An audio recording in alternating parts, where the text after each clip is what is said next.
PDS బియ్యం అక్రమ రవాణాను అడ్డుకునేందుకు పవన్ కాకినాడ పోర్టుకు వచ్చారు. గత పాలనలో ప్రబలంగా మారిన కుంభకోణం ఇంకా కొనసాగుతున్నది. ఈ పోర్టు అందరికీ ఉచితంగా కనిపిస్తుంది. జవాబుదారీతనం లేదని డిప్యూటీ సీఎం పవన్ కళ్యాణ్ పేర్కొన్నారు. 1000 నుంచి 1100 లారీలు వెళ్లే ఈ పోర్టుకి 16 మంది సెక్యూరిటీ. లారీకి ఎంతమంది ఉన్నారు మీరు అర్థం చేసుకోండి. అసలు విచిత్రంగా మనోహర్ గారు పట్టుకొని కేసులు పెట్టి అధికారులకి చెప్పినా కానీ అటు పోలీస్ కానీ రెవెన్యూ కానీ సివిల్ సప్లైస్ కానీ యాక్షన్ చాలా నామమాత్రంగా తీసుకుంటా ఉన్నాను. నేను చాలా సందర్భాల్లో ఆయన అడుగుతూ ఉన్నాను, క్యాబినెట్ మీటింగ్స్లో అడిగాను ఏం జరుగుతుందని.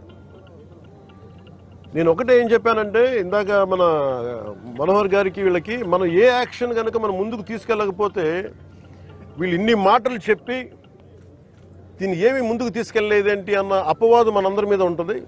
మన ఇంటెన్షన్ వేరు, జరుగుతుంది వేరు, మన యాక్షన్స్ దాని కాన్సిక్వెన్సెస్ సరిగ్గా వీళ్ళు సహకరించట్లేదు. ఇది ప్రజల దృష్టిలో పెట్టాలి. ఇది నిన్న ఢిల్లీ నుంచి వచ్చి అసలు యాక్చువల్లీ ఈరోజు నాకు ఈ ప్రోగ్రాం లేదు. నాకు ఈ రోజున నిన్న రాత్రి స్టెల్లా అనే షిప్లో ఇన్ని 100 టన్నులు పట్టుకున్నారు, పనామాకు సంబంధించిన స్టెల్లా అనే షిప్లో. అలాగే ఇక్కడ దాదాపు 1060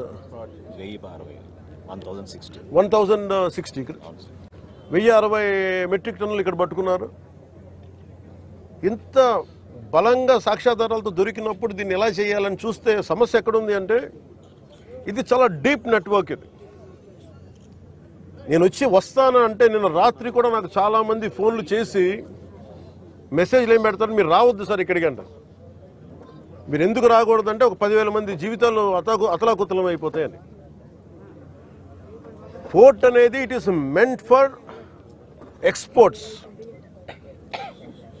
కాకినాడ పోర్ట్ కానీ ఏ పోర్ట్ అయినా కానీ అనుమతి ఇచ్చింది ఎక్స్పోర్ట్కి, అంతేగాని స్మగ్లింగ్ కాదు.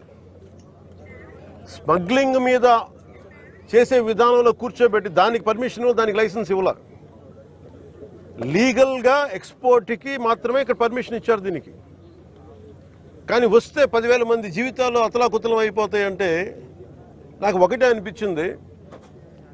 ఇందాక లోపలికి వెళ్ళి కూర్చుంటే నన్ను ఎంత సహకారం లేదంటే నాకే, as a deputy chief minister of Andhra Pradesh నాకే సహకరించాల. ఇక్కడున్న ఈ ఏమో పోర్ట్ అధికారులు, షిప్ అక్కడ స్టెల్లా అనే షిప్ ఉంది,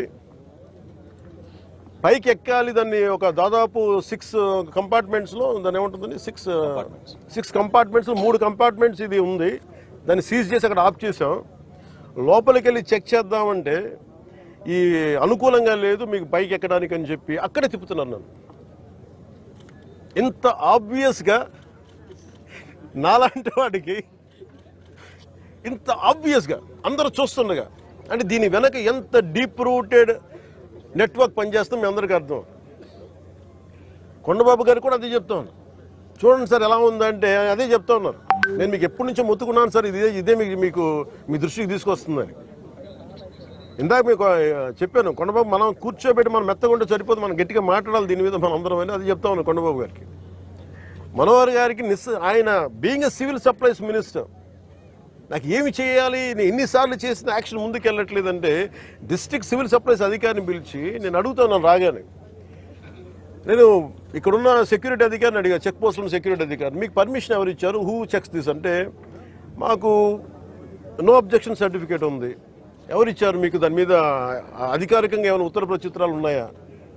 సమాధానం లేదు. డిస్ట్రిక్ట్ సివిల్ సప్లైస్ అధికారిని అడిగితే ఓకే నా కలెక్టర్ గారు చెప్పారు. కలెక్టర్ మీకు అధికారికంగా మీకు ఇచ్చారా, మీకు సమాధానం లేదు. ఇవన్నీ చూస్తుంటే ఇది ఏమైపోయిందంటే చాలా డీప్ ఇంట్రికేట్ నెట్వర్క్ లాగా ఉంది.